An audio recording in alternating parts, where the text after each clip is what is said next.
Enlargement of the prostate ప్రతి మనిషిలో కనపడవచ్చు, వాటికి ట్రీట్మెంట్ అవసరం లేదు. ఎన్లార్జ్మెంట్ వల్ల మనకు మూత్ర విసర్జనలో కష్టం ఉన్నప్పుడే దానికి ట్రీట్మెంట్ తీసుకోవాలి, లేకపోతే ట్రీట్మెంట్ అవసరం రాదు.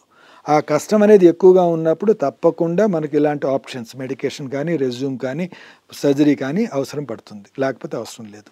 ఏదో చేస్తే మూత్ర విసర్జన ఎక్కువగా ఉంటే ఆరోగ్యానికి బాగా ఉంటుందని చెప్పి ఎక్కువ చేసుకొని ఉన్న కష్టాలు ఎక్కువ చేసుకోవడం అనేది అంతకన్నా మంచిది కాదు. So half of the lifestyle changes are inherent lifestyle changes which they adapted themselves. వాళ్ళంతా వాళ్ళు అడాప్ట్ చేసుకుని వచ్చిన కొన్ని లైఫ్ స్టైల్స్ వల్ల ఈ యూరినరీ సిమ్టమ్స్ అనేది ఎక్కువగా చూపిస్తూ ఉంటుంది.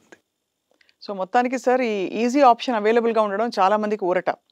తప్పకుండా ఒక ఫండమెంటల్ క్వశ్చన్, చాలా ప్రాక్టికల్ క్వశ్చన్, ఇన్సూరెన్స్ ఇది సర్జికల్ ప్రొసీజర్గా చూస్తుందా?